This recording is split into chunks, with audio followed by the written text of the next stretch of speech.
은혜 받을 하나님의 말씀은 시편 130편 1절에서 8절까지의 말씀입니다.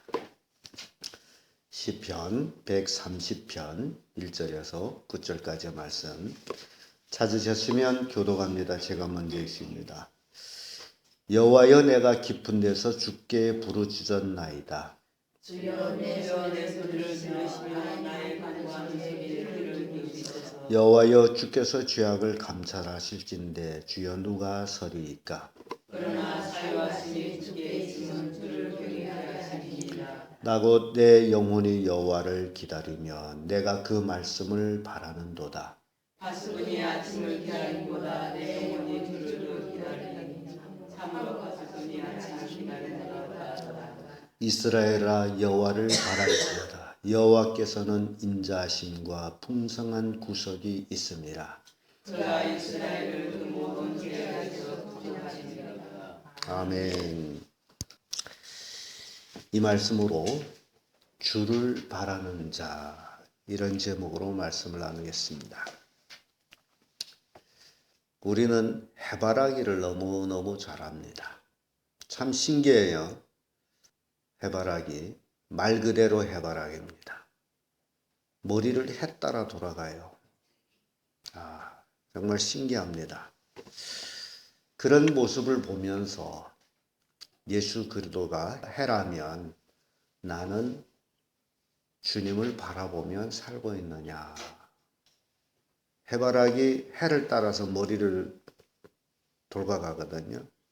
그래서 우리도 그 어떤 역경과 그 어떤 또 환경이 있다 할지라도 주님만 바라볼 수 있는 그런 신앙. 그런데 종종 어려움을 당할 때는 주님이 보이지 아니하고 뭐만 보여요? 어려움만 보이죠. 그래서 한탄하고, 그래서 슬퍼하고, 그래서 고통합니다. 주님을 바라보면 그런 것들은 다 지나가는 것들인데 믿음이 없어서 또는 하나님의 말씀이 없어서 그렇게 세상 어려움 때문에 고통하고 고민하고 슬퍼하는 그런 그리스도인들을 참 많이 봅니다. 우리 인생이 기껏 살아봤자 요즘은 100세 시대라고 합니다만 그러나 100세를 넘겨 사는 사람이 넘기지 못하는 사람보다 수가 썩 적습니다. 또 100세를 넘겨봤다 할지라도 거기서 거깁니다. 남의 정신에 살면 천년을 산다는들 뭔 의미가 있겠습니까? 그래서 우리 인생의 짧은 인생길에서 바라볼 수 있는 분이 계시다면 그것은 참으로 축복이 아니겠나. 그것도 천지를 만드시고 우리를 구원하여 주시는 우리 예수님을 바라볼 수 있다라면 그보다 더 큰 축복은 없으리라고 생각합니다. 여러분들이 삶 속에 온전히 주님만 바라보는 자가 되기를 바랍니다. 주님만 바라보게 되면 다른 것들은 다 작아집니다. 예를 들어서 우리는 큰 산을 보게 되면 사람이 지극히 작아짐을 느끼게 됩니다. 산 앞에서. 근데 제가 한번 백두산으로 가서 백두산 호텔에서 자고 새벽에 해돋이 구경을 올라갔습니다. 백두산 높은 곳에. 그래서 그 해돋이를 거기서 구경하면 참 신기하더라고요. 그 주변에는 백두산보다 높은 산이 없습니다. 최고로 높아요. 그래서 먼 데서 해 뜨는 걸 보게 되는데 해를 입 벌리고 입 안에다 넣고 사진도 찍고 또 손으로 열어서 해를 여기다 담아서 사진 찍기도 하고 그런 장난도 하고 그랬는데요. 그 얘기하고자 함이 아니라 백두산에 올라가 보면 그 밑에 산들이 다 장단지를 엎어놓은 것 같습니다. 조그맣습니다. 그러나 백두산에 올라가기 전에는 그 밑에 산들도 다 큰 산들이었거든요. 그래서 우리가 어디에 있느냐가 중요합니다. 인간은 높은 곳에서 바라볼 때의 그 산들은 작아 보입니다. 그래서 우리는 높으신 예수님 안에 있을 때에, 높으신 예수님을 바라보고 살아갈 때에 세상에 아무리 크다라고, 아무리 환난이 크다라고 생각되는 모든 것들이 다 작아 보입니다. 그게 믿음이에요. 그래야 우리가 승리할 수 있습니다. 예수님보다 큰 것은 세상에 아무것도 없습니다.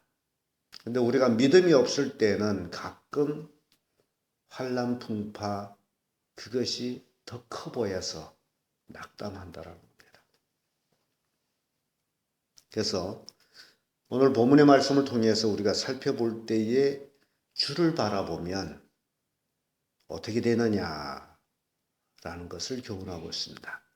주를 바라보는 자 그 첫째가 주께 부르짖습니다. 1절의 말씀 보면 여호와여 내가 깊은 데서 주께 부르짖었나이다. 여기에 깊은 데서라게 되면 아주 극심한 죽음의 변두리를 얘기하고 있습니다. 어찌 보면 요나가 물고기 뱃속에 들어가서 부르짖는 모습, 스올이라고 그러죠.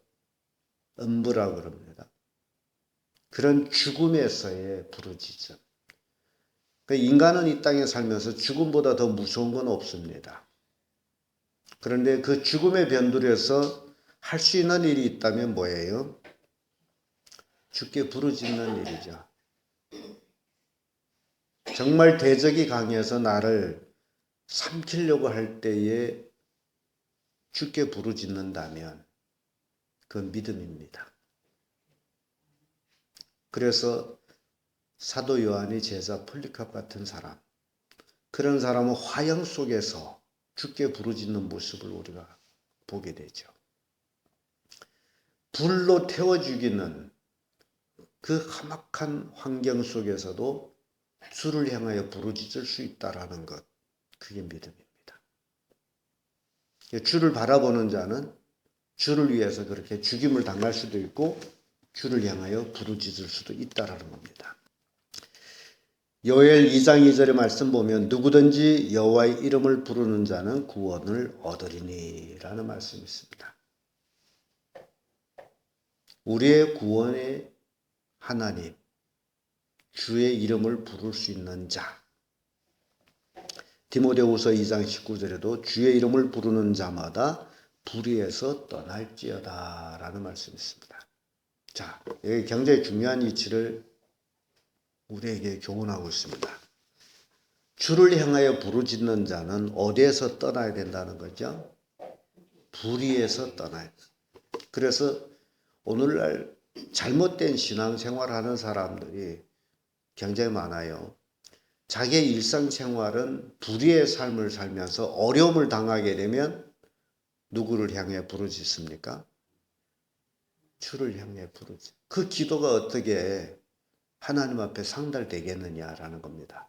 여러분들이 어쩌나게 이제 성경 퀴즈 공부할 때도 그 내용이 나왔어요. 잘못된 삶을 살면서 부르짖는 데서 그 기도를 누가 듣겠느냐. 그래서 주를 향하여 주의 이름을 부르는 자마다 불의에서 떠날지어다. 정말 하나님의 구원하심을 원한다면, 주를 바란다면 우리가 할 수 있는 일이 불의에서 떠나는 일이에요. 그래야 하나님이 그 기도를 들어주십니다. 말씀대로 살지 아니하고 평소에는 세상 사람들과 똑같은 삶을 살면서 어려움을 당할 때에 부르짖는다는 것, 잘못된 신앙입니다. 평소에 늘 하나님을 바라보며 해바라기처럼 하나님을 바라보면서 어려움을 당할 때 부르짖는 삶, 이게 주를 바라보는 자의 모습입니다. 두 번째로 주를 바라보는 자는 사유하심을 얻습니다.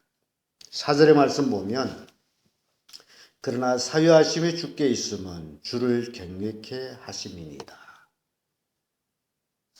용서하신, 사하신, 주를 바라보는 자. 우리는 인간이기 때문에 혹 실수하고 혹 걸려 넘어지고 혹 죄를 지을 때가 있습니다. 그러나 성경 말씀 그대로라면 우리가 자복할 때에 저는 미쁘시고 의로우사 우리를 사하여 주신다라고 말씀 주고 있습니다. 그래서 하나님 앞에 설 수 있는 것은 죄사함을 받아야 됩니다. 죄사함 받는 길은 예수 그리스도의 십자가 보혈을 믿을 때에 죄사함을 받게 되어 있습니다. 그래서 죄사함 받은 자가 불의에서 떠나서 하나님께 부르짖을 때에 하나님은 그 기도를 들어주시는 겁니다. 시편 86편 5절에 주는 선하사 사유하시기를 즐기시며 부르짖는 자에게 인자하심이 후하심이나이다. 하나님은 용서하신 하나님. 우리가 그 어떤 죄를 지었다 할지라도 하나님 앞에 회개할 때 예수 그리스도의 십자가 보혈로 가려움받아 용서를 받게 되어 있습니다. 그래서 이스라엘 백성들은 1년에 1차씩 용서받기 위해서 속죄제를 대제사장이 1년에 1차씩 드렸습니다. 매번 반복되는 속죄제였습니다. 그러나 히브리서에 가보면 우리의 대제사장이신 예수 그리스도께서는 자신의 피로 단번에 속죄를 이루셨다라고 말씀합니다. 그 의미에서 우리가 태어나서 아니면 태어나기 전에 조상이 허리에 있을 때에부터 지은 모든 죄들, 죽을 때까지의 모든 죄들이 대제사장이신 예수 그리스도의 십자가 보혈로 우리는 용서함을 받았다. 대단한 축복입니다. 주를 바라보는 자에게 이루어지는 축복이에요. 그래서 우리의 삶 속에 늘 누구를 바라봐야 됩니까? 주를 바라보는, 예수님을 바라보는 삶이어야 됩니다. 그토록 주를 바라보는 자에게는 주의 사랑을 입습니다. 7절의 말씀 보면 이스라엘아 여호와를 바랄지어다. 여호와께서는 인자하심과 풍성한 구속이 있으며 라는 말씀입니다. 하나님을 바라볼 때에 하나님의 인자하심을 입습니다.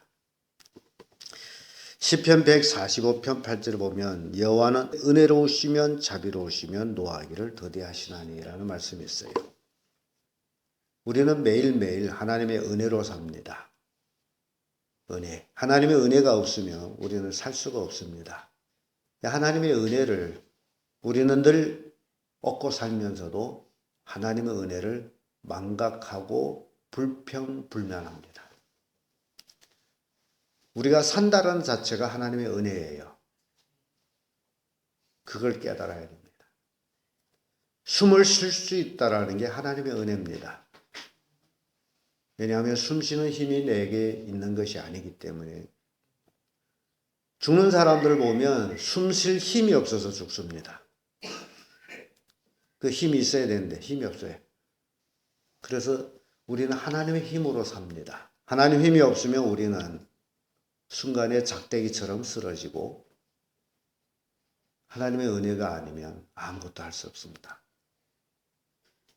그래서 우리는 주를 바라봐야만이 하나님의 인자한 사랑을 잊게 됐습니다. 그런데 사람들이 교만해가지고 자기 힘으로 사는 줄 알고 자기 멋대로 사는 줄 알고 하나님을 거부하고 하나님을 대적하는 사람들이 예수 믿는다는 사람들 중에도 참 많습니다. 그게 불신앙이에요. 그래서 오늘 본문의 말씀을 통해 가지고 주를 바라보는 자, 어떤 자들이냐라는 것을 살펴봤습니다. 여러분들이 새벽마다 나와서 하나님 말씀 듣고 있는데 여러분들이 들은 걸로 끝나면 시간이 지나면 다 잊어먹습니다. 그래서 좋기는 집에 돌아가서 다시 설교하셔요. 오늘 새벽에 이런 말씀을 들었다. 그러면 그 말씀이 남아있습니다. 그리고 그 말씀이 효력을 보아서 변화시킵니다. 이게 중요한 거예요. 혼자만 은혜 받았다? 아니에요. 은혜 받았으면 그 은혜를 흘러내보낼 수 있는 사람이 되어야 됩니다. 이스라엘에 큰 바다 두 개 있습니다. 물론 큰 바다라고는 얘기할 수 없죠. 이스라엘 땅에 비교할 때는 큰 바다예요. 하나는 갈릴리 바다. 커서 바다라고 하는데 실은 호수예요. 그리고 그 밑에 사해바다. 사해바다는 갈릴리 바다보다 몇 배 더 큽니다. 근데 참 신기한 게 있어요. 갈릴리 바다 또는 갈릴리 호수. 베드로가 어부로 있던 곳이에요. 해마다 물고기 풍년입니다.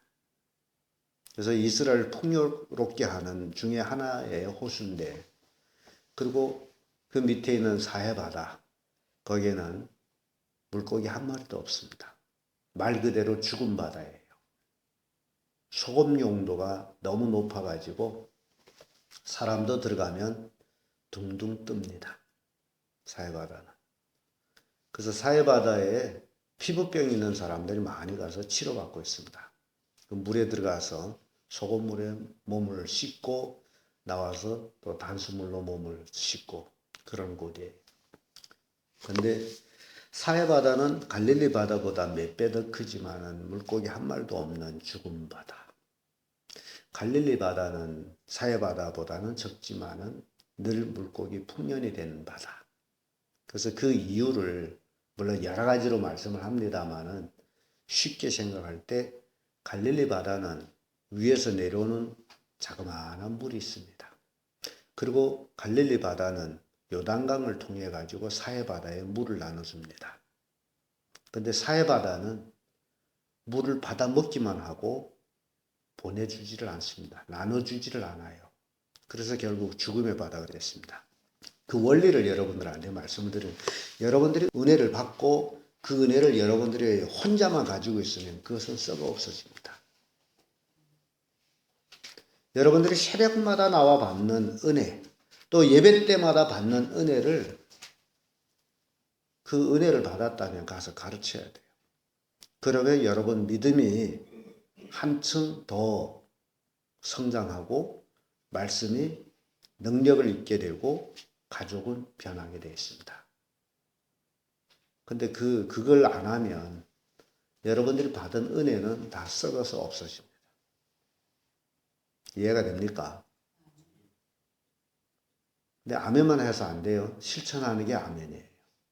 입으로 아멘하는 거 아멘 아닙니다. 아멘이라는 건 그대로 하겠다라는 얘기예요.